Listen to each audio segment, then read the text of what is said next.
strip of sandy soil lies a county called Norfolk. It's Ontario, south coast, you know, and it's surely not remote. If you pass through or spend a day or decide to call it home, you'll see why we love it here and are proud to call it our own.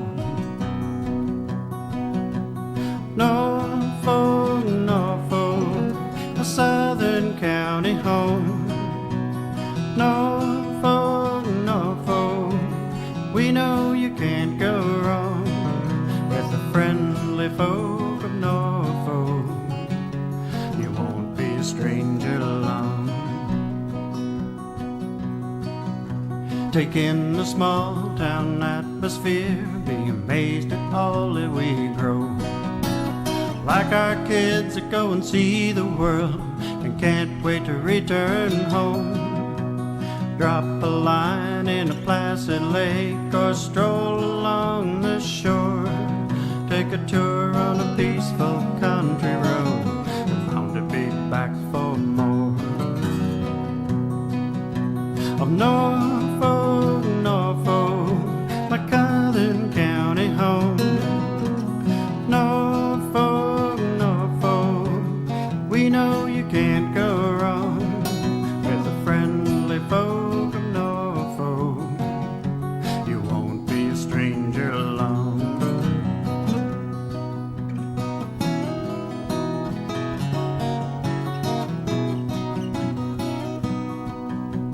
With hard work we built a dream that only willing hands could do. It's on display at our fall fairs and at all the festivals too. Erie beaches, Carolinian forests, where the flower and dogwoods bloom. Patchwork fields and rolling hills, it's just a place for you. Norfolk, Norfolk, a southern county home. Norfolk, Norfolk, we know you can't go wrong with the friendly folk of Norfolk. You won't be a stranger long. Norfolk, Norfolk, Norfolk, Norfolk, you won't be a stranger long. On a strip of sandy soil lies a county called Norfolk. It's Ontario, south coast, you know, and it's surely not remote. If you pass through or spend a day or decide to call it home, you'll see why we love it here and are proud to call it our own. Norfolk, Norfolk, a southern county home. Norfolk, Norfolk, we know you can't go wrong with the friendly folk of Norfolk. You won't be a stranger long. Take in the small town atmosphere, be amazed at all that we grow. Like our kids that go and see the world and can't wait to return home. Drop a line in a placid lake or stroll along the shore. Take a tour on a peaceful country road and bound to be back for more. Of North, on a strip of sandy soil lies a county called Norfolk.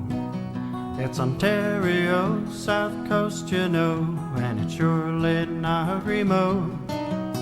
If you pass through or spend a day or decide to call it home, you'll see why we love it here and are proud to call it our own. Norfolk, Norfolk, a southern county home. Norfolk, My goodness, you folks are good. Now that council's returned from recess, I want to take a moment to welcome everybody to our council chambers. This is certainly our Tuesday, March 28th council meeting for Norfolk County. Again, I say welcome on behalf of council. It's good to see so many here this evening.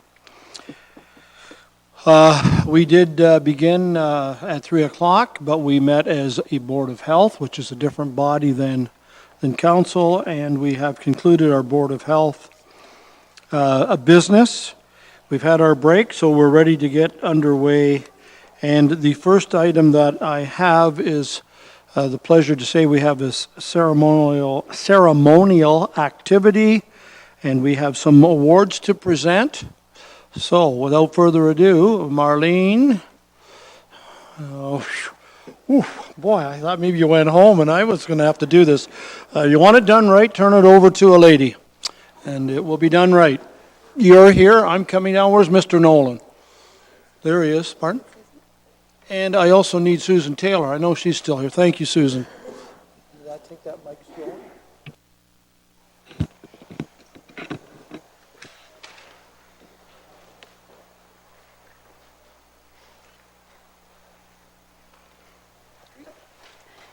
Thank you, everyone. I'm pleased to be recognizing the following 5 recipients from the Health and Social Services Department for continuous quality improvement suggestions. The Health and Social Services team has taken an active role in bringing creative and innovative suggestions forward to further enhance the quality of our department. I wish to congratulate and thank each of you this evening. So first, I'd like to call Christine Watman, who is the Divisional Assistant at Norview Lodge, and submitted an employee suggestion that resulted in health and safety and cost-saving improvement by purchasing a paper folder for monthly flyers and inserts. Come on up.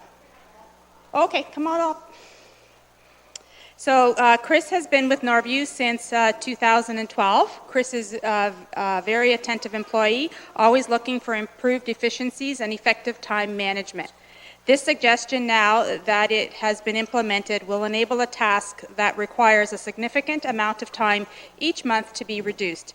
It also has the best interest of health and safety of the staff members that currently perform this task. Thank you, Christine, and congratulations.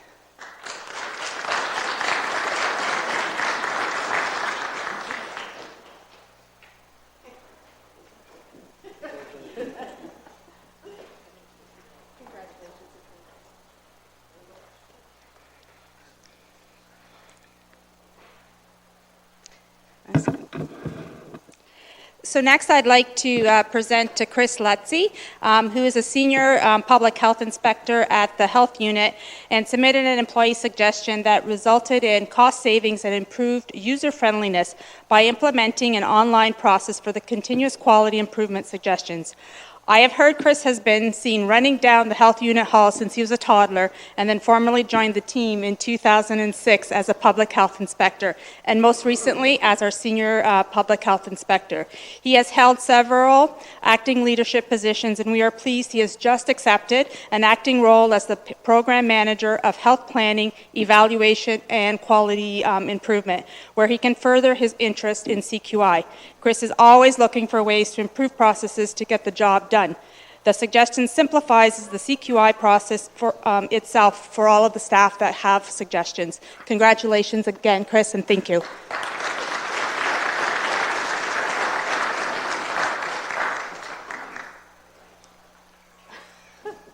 Christopher.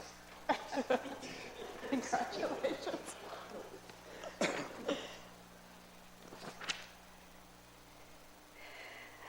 Next, we have Marianne White, who's a personal support worker at Norview, and she also submitted a suggestion that resulted in health and safety and time savings by placing a sticker on the end of the footboard to identify where the lock out is located. Marianne has been with Norview since 2012. Bed locks were first implemented to ensure resident safety. Since the lockout mechanisms are located in different areas of the foot of the beds, depending on the type of the bed, staff were experiencing some concerns with time spent locating the lockouts. The implementation of reflective tape identified the location of the lockout, saving the staff time.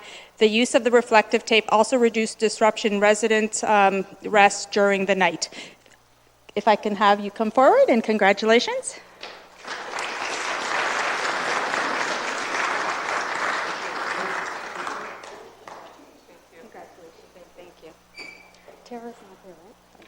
I have two more, and the recipients are not with us this evening, but I will still speak to them, and we'll ensure that we do provide them with the award. The next one is Catherine Mattinson, who's a registered nurse at Norview, and submitted an employee suggestion that resulted in health and safety improvement by stocking a supply of aspirin in the emergency drug box. Catherine has been with Norview since June 2005. She is a strong advocate for health and safety practices at many levels within the home. The justification of having aspirin readily available in a known location will provide immediate treatment that is recommended for cardiac events to residents, staff, or visitors to the home. We'd like to congratulate Catherine, and we'll ensure she gets her award.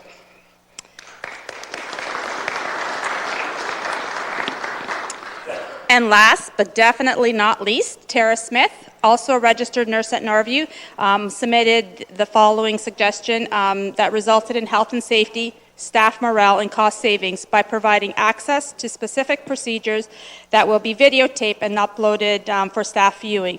Tara has been a registered nurse with Norview since 2004. Tara's suggestion not only enhances educational opportunities to the staff, but this also assists registered staff in meeting the requirements set out by the College of Nurses of Ontario Quality Assurance Program. The purpose of the QA program is to assure the public that nurses demonstrate their commitment to continuous competency and quality improvement. And again, congratulations to Tara, congratulations to everyone, and thank you for your ongoing commitment to quality improvement.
Thank you very much, Marlene, and your staff for assistance, and congratulations to our employees. And certainly every year we have these awards, and it just makes the county better when our employees bring forward ideas on how to make the workplace more efficient and safer. So again, congratulations to these 5 recipients on behalf of council.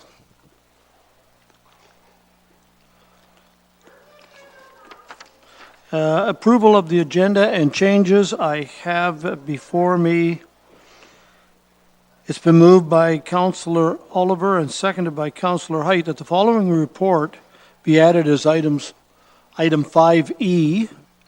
It is Financial Services Report 17-11, recommendations for cancellation, reduction, or refunding of taxes under Section 357, 358, and 359 of the Municipal Act for March of 2017, and proper notice of this public meeting has been provided. Thank you, Mr. Clerk. Any discussion on that motion to add this to our public meeting as item 5E? Those in favor?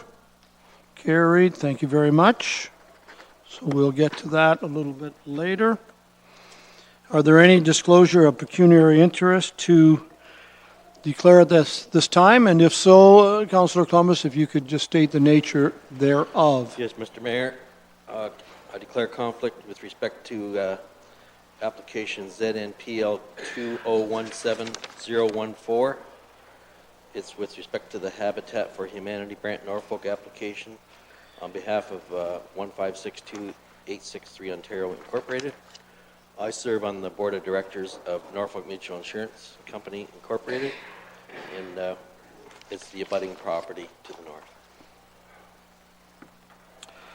Thank you very much. That is item D under the public meeting, and that clerk has noted that. Councillor Columbus. Just a reminder this evening, if you have in your possession one of these, if you could just make sure that the audio is turned down or shut off for this meeting, that would be very much appreciated.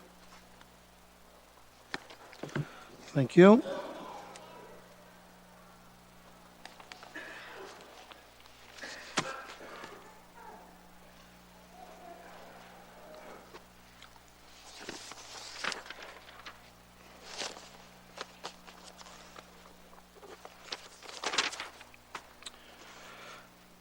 I will now officially open the public meetings. They are held under the Planning Act, the Municipal Act, and the Funeral, Burial, and Cremation Services Act. I advise all those in attendance that the Ontario Municipal Board has the power under the Planning Act to dismiss an appeal to either a zoning bylaw and/or an official plan amendment or a decision of council if the appellant does not make oral submissions tonight at the public meeting or does not make a written submission to Norfolk County Council before the decision is made or the zoning bylaw and/or official plan amendment is adopted.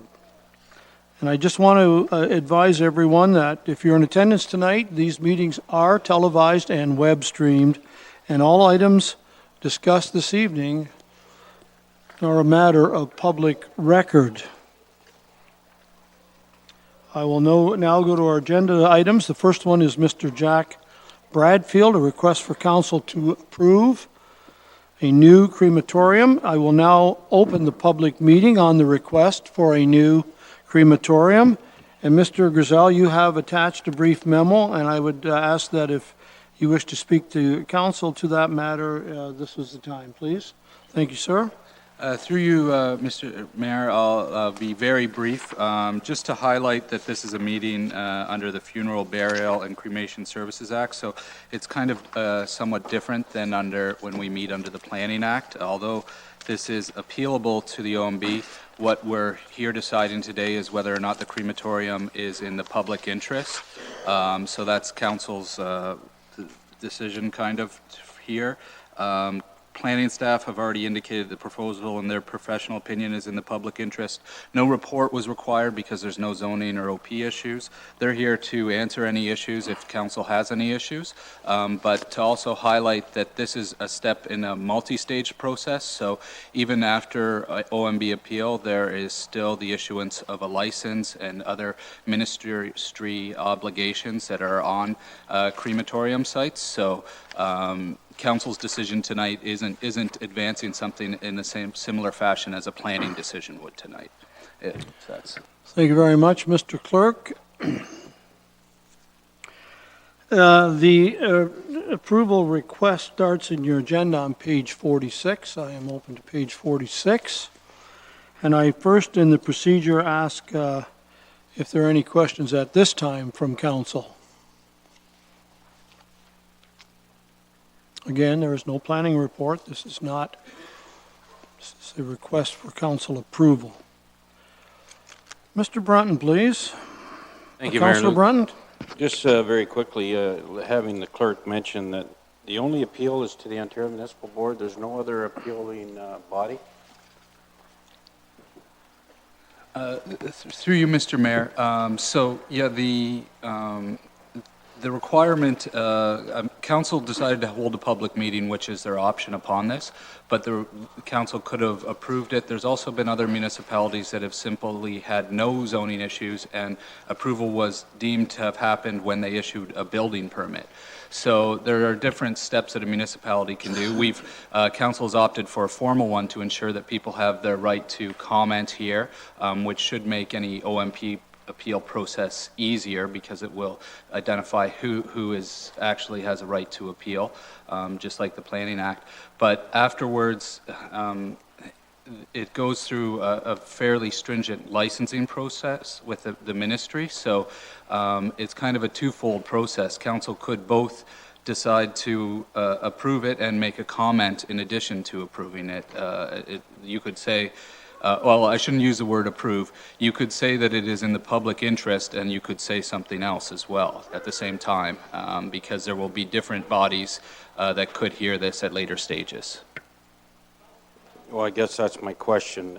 When you say other bodies that could hear this, like an appeal, over and above the Ontario Municipal Board, am I missing? Through you, Mr. Mayor, this is all forms part of an application that Mr. Bradfield would be required to submit to the ministry for crematorium approval and licensing. So it's one component of an application, and they're the final review body. The OMB? No, the ministry. So even the OMB decision would be reviewed by the ministry when they were deciding whether or not to issue a crematorium license. Okay, because if I may, when I read this Funeral, Burial, and Cremation Services Act, it talks about the Ministry of Natural Resources, and I assume this is only one page out of the act, and that's why I guess I'm asking, but you say that the minister has final say over and above the OMB, so thank you.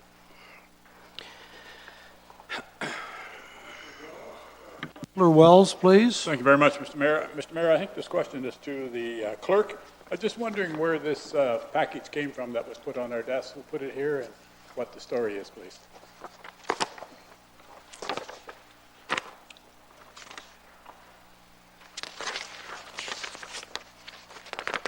No safe levels of exposure. I can look back. I believe I received an email earlier today, and I sent it to my staff, but I'll have your answer in 1 second. Thank you, Councillor Wells. Councillor Oliver, please. Thank you very much, Mr. Mayor. My quick question is to our planner, Mr. Vaughn, Matt Vaughn. And Matt, it relates to minimum distance separations. One of the items that was put on our desk this evening references a 300-meter minimum distance. My question, I guess, as part of staff's review of the initial application or the initial inquiry, would we have used our GPS to make a calculation nearest residence from this building? And in fact, is it more than 300 meters distance as the crow flies? Matt's not here, but Pam certainly is. Pam, do you wish to respond? That's okay. That's all right.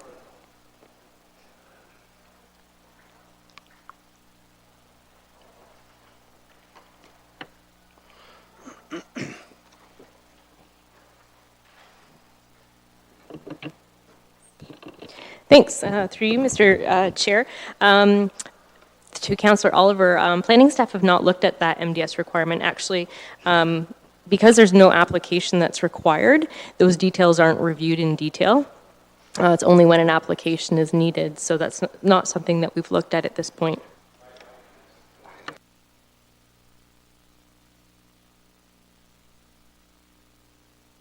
Any other questions at this time?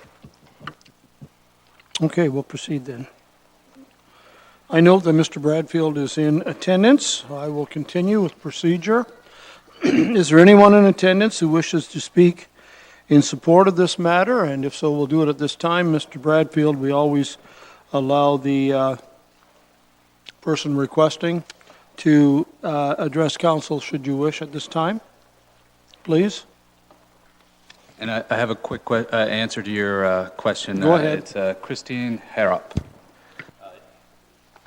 Christine Harrop. Thank you. Mr. Bradfield, you have the floor. Norfolk. I have submitted a request under the Cremation and Burial Services Act, which is one portion of what I have to do of probably 40 steps I have to go through.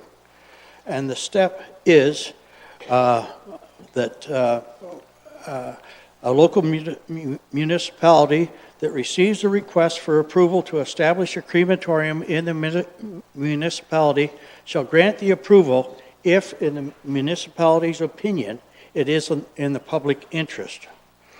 We have taken the step or the liberty of securing a local building located at 7 Upper Wellington Street, and the assessment roll I've given you, which is zoned general industrial, in which a crematorium is already permitted according to the official plan. I'm working for a numbered company, which is 202151 Ontario Inc. And I am only the agent, and I do not own the property. So we wish to have the cooperation of Norfolk County to put this process forward. The building on Upper Wellington Street was a former rifle range, and it has the proper zoning. I can fit my 14-foot crematorium retort. That's the oven. It's for people that don't understand what the retort is. They can put that in this building. It will need a slight modification to the roof by about 10 inches. But the retort itself, which will look similar to this, will fit in that building properly. And that's all I'd like to say at this point, but I would like to reserve as final speaker. I guess that's my right to do. And I'll just, now, my father, Art, my grandfather, Walter, both fought in the First and Second World Wars, and I agree that everyone should have the right to freedom of speech. So anybody that's in this room that wants to speak, get it off your chest now. And there's about 40 steps I have to go through, and at the end of my discussion, I will give you the registrar's phone number, or address, not phone number. And if you want to call me at any time, my phone number is on the application or on the front of the sign. Thank you. Thank you, Mr. Bradfield. There may be some questions at this time from council. Are you prepared to entertain any questions from council? Mr. Bradfield, would you be willing at this time to answer any questions from council members? There may be some, there may not be at this time. Members of council, questions to Mr. Bradfield. Start with Councillor Oliver, then Councillor Wells. Thank you, Mr. Mayor, and thanks, Mr. Bradfield. You heard me ask my question of staff if our staff had used our GIS and GPS systems to do a measurement from the proposed location to the nearest residence in any direction around a radius around that point. Okay. And we know as part of the requirements of other ministries, you have to meet that requirement. Can you advise council this evening that you have done that calculation yourself? I'm going to get to a question. What is the distance from this building to the nearest residence in any direction? Okay, I'm not sure which is the nearest residence. But if you draw a line 300 meters out Yes. and then make a circle, I'm asking, are there any residences within that circle? Okay, now there's much confusion that's been raised, which is incorrect. We have already had the Ministry of the Environment take an air sample at the boundary lines of the property. And under the rules of the Cemeteries Act, those measurements are taken prior to any disturbance of the air. It is then when the cremator is put in and there is a monitor put on the stack of the cremator, which is registered. Just a minute, I'll show you. Okay, now, I'll find it here. 1 second. Okay, that's part of it. Could you hold that, please? Okay. I'll lose it here for a second. I thought I brought it. Okay. Anyways, there's a monitor that goes on the stack. Part of the thing there shows the circuit board that records every flame, every heat, every particle that goes up the stack. It is then, if you'd read the article about the Strathroy crematorium, you would see that the stack is monitored by a TV camera.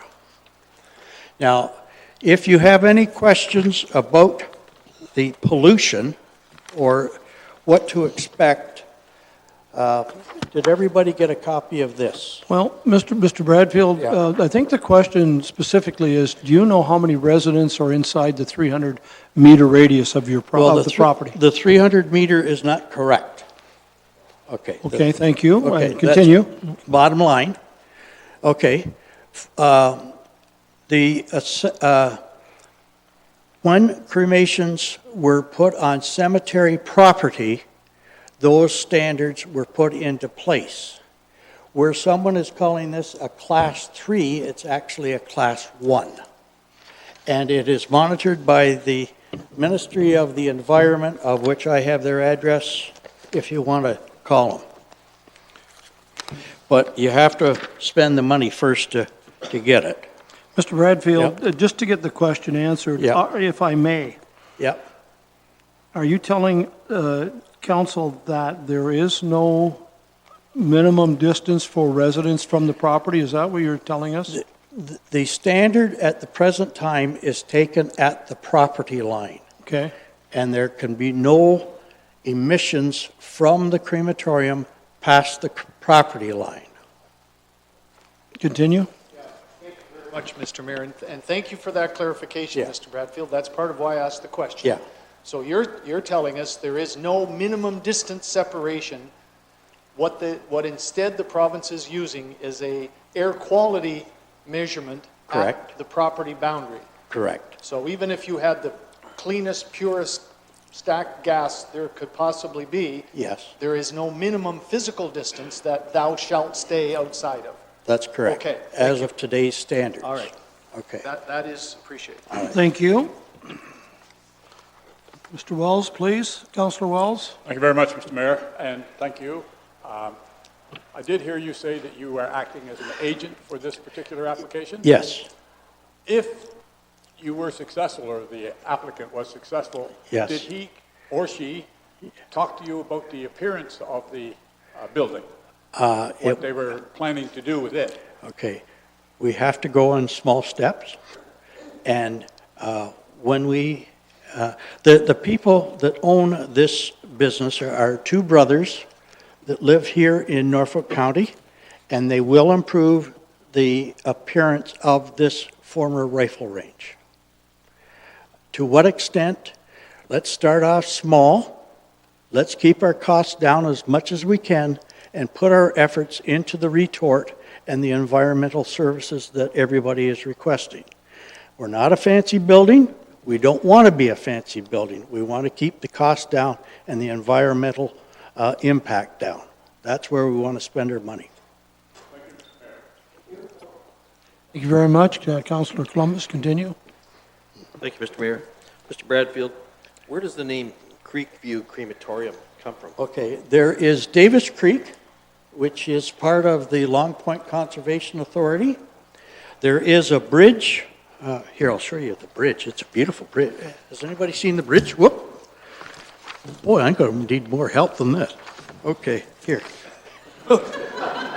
You sometime. Just happen to have a picture handy.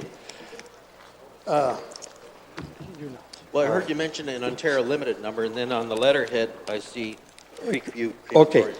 Creekview comes from the Davis Creek, which is beside this unit, and it's adjacent to Davis Creek that has a very unique bridge. I'll find it here in a minute. Where are we here? There's the bridge. This railroad bridge, which is on First Ave, it has a significance in Norfolk County. My only problem is that when I called it Creekview, I wasn't expecting to see the view that we have, which is a lot of tires in the creek. So I have recently applied to Conservation Authority, who've given me permission to take the tires out of the creek. So that was nice to talk to Bonnie Bravener about that, and they agreed. If I want to go in after this, I can. So the whole area will be improved. Okay, my next question is, what will the proposed hours of operation The be hours, in the days of operation and the proposed Okay. hours of operation. Mr. Bradfield, would you just pull the microphone down okay. there so I can hear you? Okay. Yeah, that's perfect, thank you. okay. The hours of operation, it is a 24-hour service. It depends on the requests of the funeral homes, how soon they want the cremated ashes back, and most cremations happen in the evening or at night. They have their service during the day.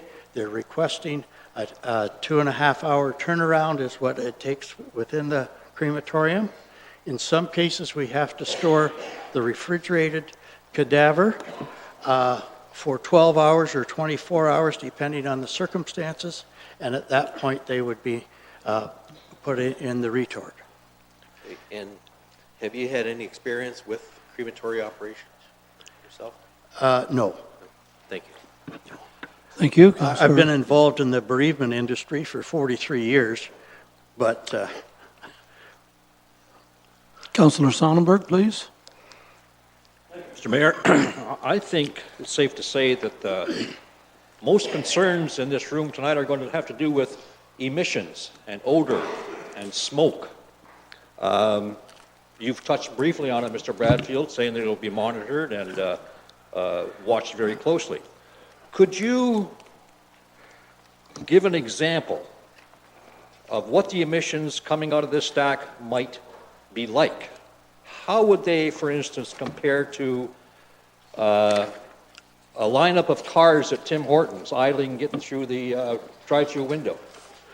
the emissions from the cars will be greater than what comes out of this crematorium. Well, okay, how many cars would it take to give the same amount of emissions? Probably 20. Okay.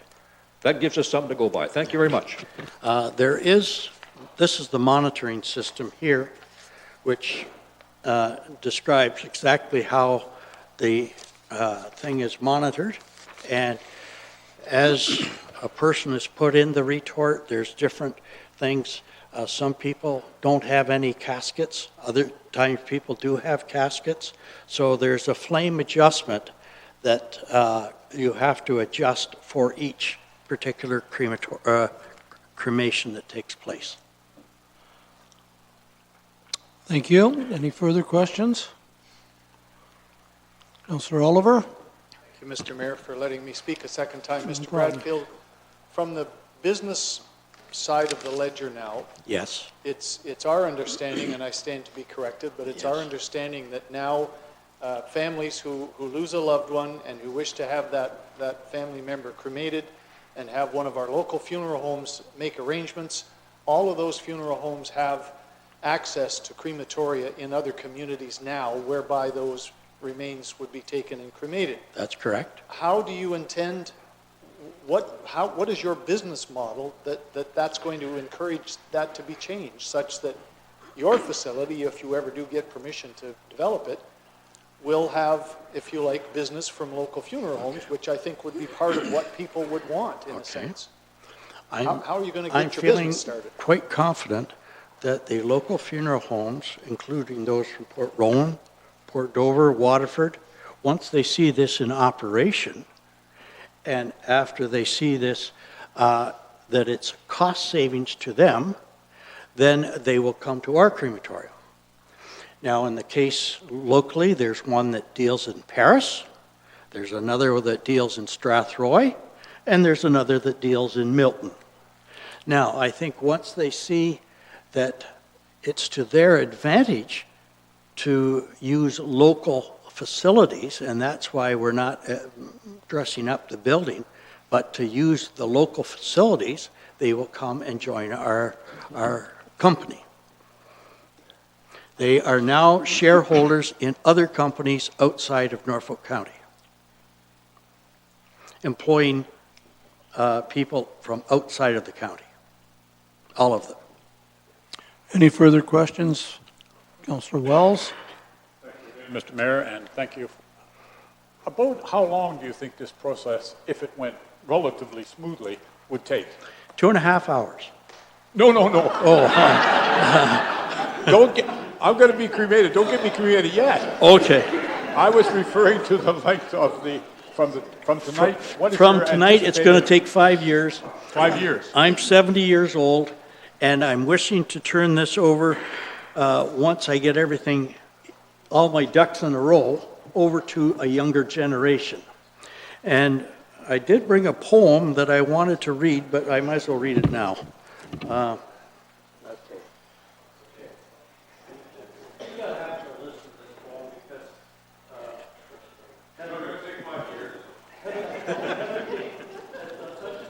Mr. Bradfield, I'm going to continue with questions, and then you will be coming back.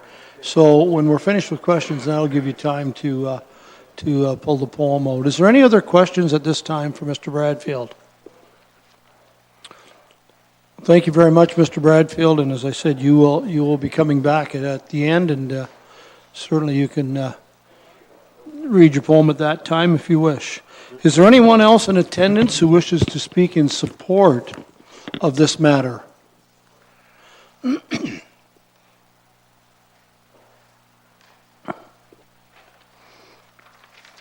Is there anyone in attendance who wishes to speak in opposition or in general to this matter? Mr. Hellier, we'll start with you, please.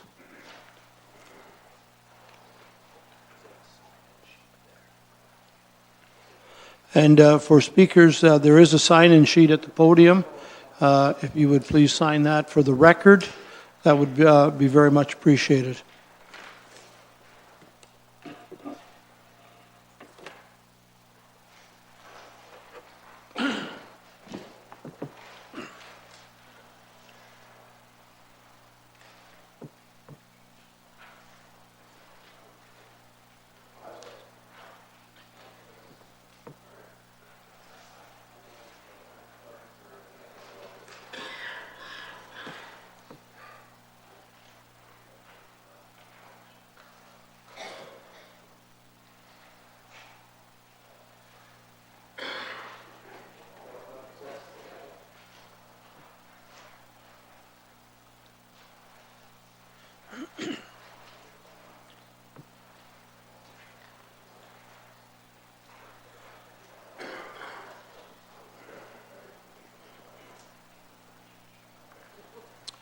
Thank you very much.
So you should all have a copy of my presentation together with a parcel of 3 pictures.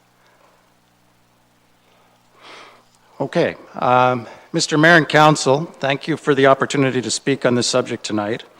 My name is Peter Hellier, and my wife Catherine and I own an agricultural operation and residence, both of which are considered sensitive land use by the Ministry of the Environment, close to the proposed crematorium site. Usually, a proposal such as this is presented with engineering sketches, building profiles, emission influence zones, and operational details.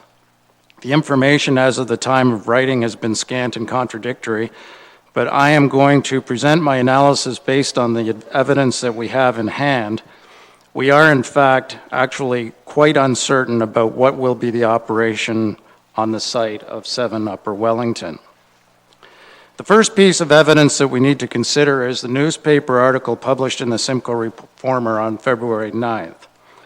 This article makes reference to an intention to use microwave technology to the cremation process.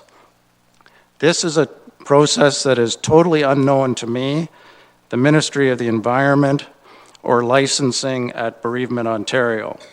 In fact, Bereavement Ontario refers to this as alternative method of disposition.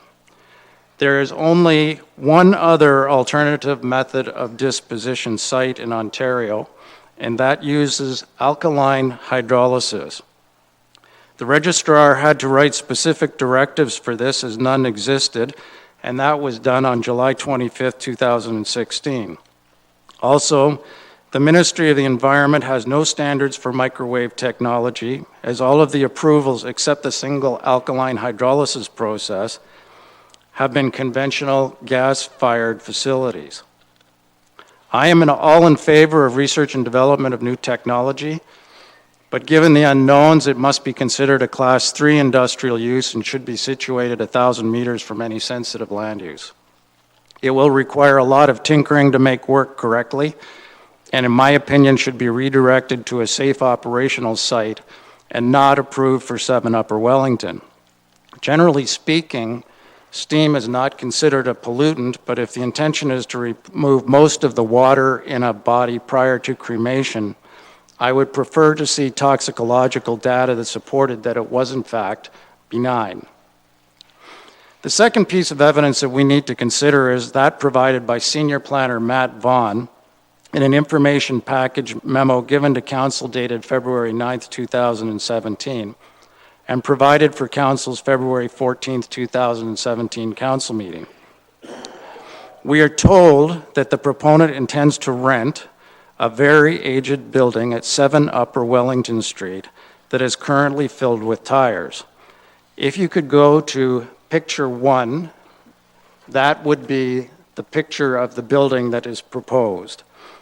This building is not aesthetically pleasing and offers no dignity whatsoever for a human body. For this property to be in compliance with the Ministry of the Environment separation distances, there must be 70 meters from the edge of the property to the nearest sensitive land use. The nearest house on First Avenue is 50 meters, and our farm is at 57 meters. Both would be non-compliant with the Ministry of the Environment Appendix C separation distances. In fact, the influence zone is 300 meters, and that takes in a large part of North Simcoe. I have reviewed 42 crematorium sites in the province of Ontario using Google 360 street level review and Google satellite images with a scale of 1 inch equal to 100 feet. And I am unable to find any other crematorium that is this close to sensitive land use. The Ministry of the Environment states that distance is the only effective buffer. Crematoria are known emitters of dangerous pollutants linked to serious health problems, especially for children. There are many pages of pollutants in the literature, but mercury, dioxins, dibenzofluorone, sulfur dioxide, and many others are commonly mentioned. We are told that the proponent is planning to do 16 cremations a week at night. We've got to underline at night. Could it be that the proponent does not want people to see the smoke from the smokestack when the cremations take place? Could it also be that he wishes to minimize the labor component and have the facility operate at night unmanned? We know that with the low ceilings in this building that it will be very hot inside without extreme mitigation of waste heat from the process. There is no requirement in the Funeral, Burial, and Cremation Services Act that requires it to be manned in operation. Could it also be that the proponent wishes to purchase and install used equipment for which there is a very cheap aftermarket? Crematorium equipment can be bought very cheaply on Alibaba and other websites. So the question is, why so cheap? The answer is that all serious operations want to upgrade to state-of-the-art equipment. If I quote David Clark, who sits on the board of the Ontario Independent Crematoriums, and who operates 2 crematoriums in Bowmanville and Belleville, newly built crematoriums use state-of-the-art equipment to meet strict provincial standards. What people should be worried about is old crematorium equipment that has not been updated. There are therefore a lot of red flags here. So we need to analyze state-of-the-art equipment and its capability. Picture 2 is a picture of the crematorium in Mount Pleasant Cemetery in Toronto, and this is the picture here. It is basically a mausoleum containing crematorium equipment and is contrastingly very aesthetically pleasing. Its capacity is very comparable to the proponent estimate for Upper Wellington Street in Simcoe. Picture 3, this picture 3, is a Google satellite image of the Mount Pleasant Crematorium, and I have marked 2 yellow dots. The red dot in the center is where the crematorium is itself, and the 2 yellow dots, one is Sunnybrook School on the north side, and the other is 205 Moore Avenue on the south side. So what is meant by state-of-the-art equipment? I have in hand the engineer's compliance source test report on the Mount Pleasant Crematorium. It was done by Church and Trout Consulting Engineers and is 41 pages. State-of-the-art equipment means 1 cremation unit for human remains equipped with a primary and secondary chamber. Once both chambers have reached the desired temperatures, the programmable logic controller system releases the casket loading door interlock. A continuous emission monitoring system measures and records the temperature, oxygen, and carbon monoxide of the primary and secondary chambers. This measures the efficiency of the combustion process. The flue gas from the secondary chamber passes through a cooler before proceeding to the flue gas treatment, consisting of sodium bicarbonate and powdered activated carbon injection system. The cooled and treated gas subsequently flows to the pulse jet type baghouse and finally discharges to the outside through a stack. The cooled flue gases pass through a flue gas treatment system where the gases are dosed with Factivate, which consists of activated carbon and sodium bicarbonate. The Factivate reagent is neutralizing, adsorbing reagent, and neutralizes acid gases to solid particles and adsorbs dioxins, furans, and vaporous mercury and mercury salts onto solid carbon particles. In short, state-of-the-art means that the proponent's engineering consultant's design of this process provide for a reasonable expectation that all ministry criteria are met with the same capability as the Mount Pleasant Crematorium has managed to achieve. There is no guessing on what they've been able to achieve. Surely the air quality of Simcoe is as important as the air quality of Toronto, and this particular crematorium has distances to a school and people's homes that are a useful comparator to those that we have in Simcoe.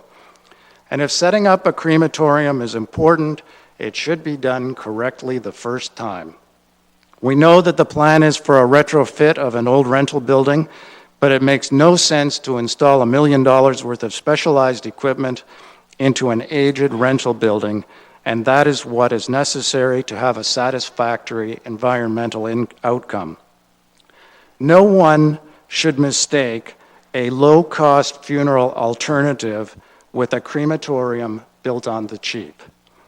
I believe that approval would be totally inappropriate. We should not be doing speculative approvals on this matter by essentially passing the buck to the Ministry of the Environment as to the acceptability of the emissions. An inferior proposal might slip through the cracks, be approved, and be nothing but trouble on a day-to-day basis for all of us that reside in North Simcoe. I strongly urge Norfolk Council to not approve a crematorium at 7 Upper Wellington, as there is insufficient setback to sensitive land use and much reasonable doubt about the proposal. It cannot be concluded, based on the evidence presented, that it is in the public good. Again, I thank you for the ability to speak tonight, and I would be happy to answer any questions. Very much, Mr. Hellyer. There will most likely be some questions from council. Councillor Oliver. Thank you, Mr. Mayor, and thank you, Mr. Hellyer, for your presentation. You heard my question earlier of Mr. Bradfield about minimum distance separations. He suggested there weren't any. You, on the other hand, have very clearly said there is one, i.e. a minimum of 70 meters from the edge of the property to the nearest sensitive land use, be that residential or agricultural, and as you've suggested. Is that 70-meter minimum distance separation specific to a crematorium under provincial legislation? No, it would be specific to a Class 2 industry under the Environmental Protection Act appendices. So in other words, an incinerator, for example. Well, it could be a lot of different types of businesses, but that the fact in this case would be that it would be a guideline. It's not statutory. Okay. It wouldn't be rejected because you had something that was slightly under that criteria. It may change the requirement for distribution modeling, and probably would. That when at the time that stack analysis was done, that distribution modeling would be required to know that that distance was the minimum separation distance. But that said, I mean, some of the distribution modeling is problematic because, for example, odor is measured at 200 meters from the stack. So that takes in a whole big, wide area of North Simcoe. And it's measured at 200 meters, and they are allowed one olfactory unit. So it could be right off the scale at these individual houses and still be legal. But because they take the measurement way out at 200 meters. So that's the middle of our cornfield, that's Highway 24, that's Mill Pond, and it's a very it's a very large standard. It should be at the point of impingement, which is your point, that it should be measured at the closest house, and it is not. Thank you. Any other questions? Councillor Height, then Wells. Thank you, Mr. Mayor. Through you to the deputation, you mentioned that your agricultural operation is a sensitive land use approved by the Ministry of Environment. What is it that you have there that makes it sensitive? An agricultural property is considered sensitive land use, and a residence is considered a sensitive land use. A school is considered a sensitive land use. Okay, thank you. Nursing home would be a sensitive land use. Councillor Wells, please. Thank you, Mr. Mayor. Mr. Hellyer, would you expand on this statement in your presentation, please? What people should be worried about is old crematorium equipment that has not been updated. Well, I think that what I was saying, that state-of-the-art equipment is very good. In fact, state-of-the-art equipment, as I've defined it at the Mount Pleasant Cemetery, greatly exceeds ministry standards, which is good because ministry standards change every couple of years, and if you're spending a lot of money on a crematorium, you want to be way ahead on the curve, because if you're not, you could be offside almost right away. So old equipment, that being the type of thing that you can buy on Alibaba very cheaply. I mean, I can buy a retort for $15,000 today if I wanted to.